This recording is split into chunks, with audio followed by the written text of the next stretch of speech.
Today, we're going to use 5 different on-chain and traditional valuation methods to analyze the Ethereum fair value. So we won't just tell you whether it's overvalued right now, we'll also tell you what price it could potentially reach, and this will be most comprehensive and professional Ethereum valuation analysis we will find online.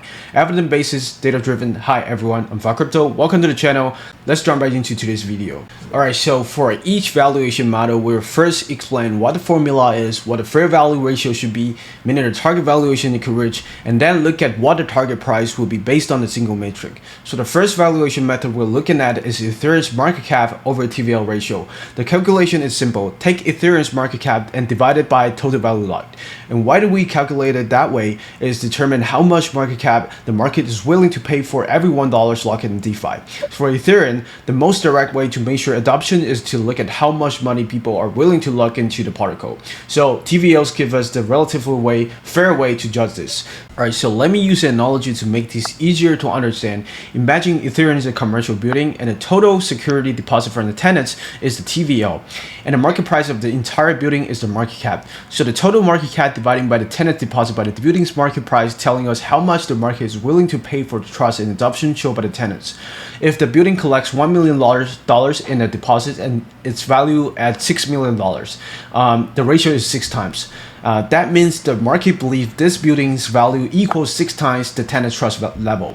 So back to TVL, Ethereum's current market cap is $365 billion and TVL is current $69 billion. So the current market cap over TVL ratio is 5.26 times. But just having this number doesn't tell us if it's overvalued, right? So we use the historical average market cap over TVL to calculate fair value.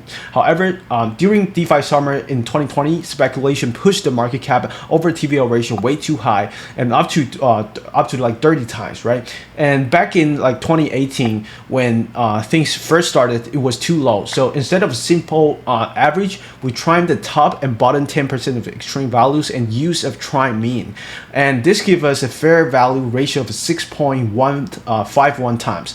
If the ratio is above this average, it's considered overvalued. So looking at data since 2018, the earliest year TVL was recorded, we found that Ethereum's market cap over TVL ratio have mean reversion. This means when the market cap over TVL deviates from the 6.51 times, it means that it typically reverts back within 6 to 18 months. So our current ratio of 5.26 times is below the mean. We can use this to calculate what price Ethereum would reach if it's revert to the mean, right? Alright, so how do we calculate the target price? It's actually pretty simple. Right now, the market cap over TVL is 5.26 times. The fair value should be 6.51 times, right? So that's a 19.2% gap. So how do we get the target price? We take the current TVL 69 billion and multiply it by our fair value ratio of 6.51, and that gives us a target market cap of around $452 billion. Then we simply just divide the market cap by the circulating supply of 120.5 million, and we get a target price of $3,752. Compared to the current price of $3,000, that's about 24% upside. So according to market cap over TVL valuation, Ethereum is currently undervalued by around $750. So that is this is quantifiable, transparent method.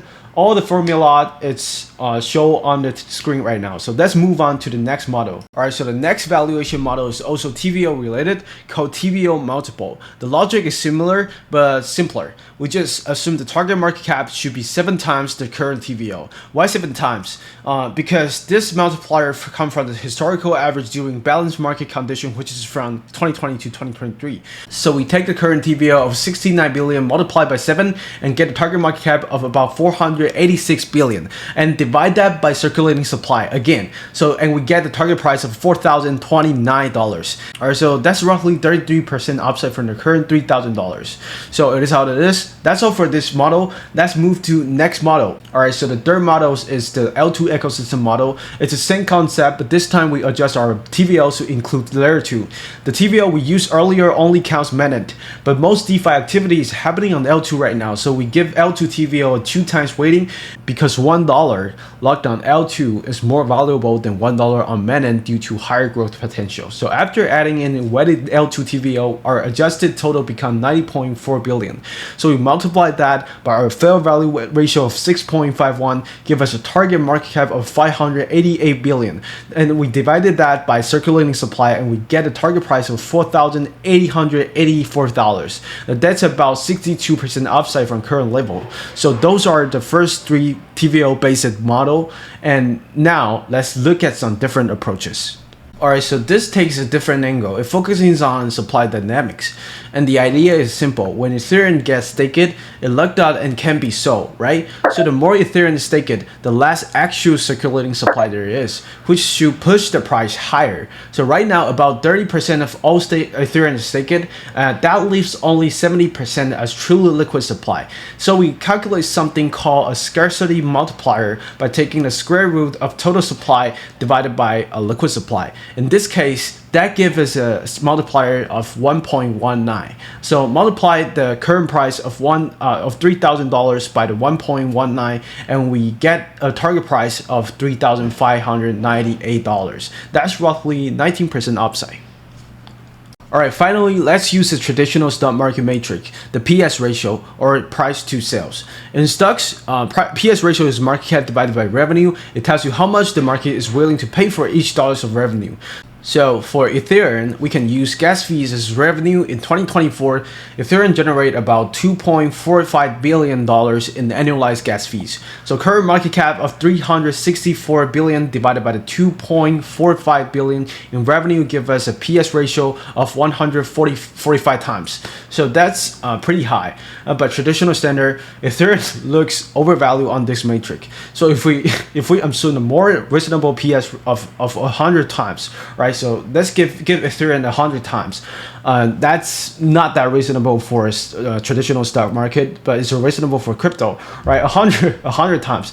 So the fair market cap will be 245 billion divided by the circulating supply, and the fair price will be $2,034. That's potentially 33%, yeah, downside from the current level. So this model actually suggests Ethereum is overvalued. So which is why it's important to use multiple valuation methods and models. So all right, so let's bring it together. We have 5 models with 5 different projections, plus 24%, plus 33%, plus 62%, plus 19%, and minus 33%. And if we average all of this, we get an expected upside of about 21%. And that translates to the final target price of $3,659. So overall, Ethereum appears to be undervalued by around $650 based on these combined matrix. And for sure, these valuation method definitely have some limitation, but they let us approach these as objectively as possible, letting the numbers speak for themselves, right? So it doesn't guarantee the price will reach these level, but it gives us a data-driven framework, right? So that's all for today's video. If you found this helpful, remember to subscribe. Thank you everyone, and I will see you in the next video.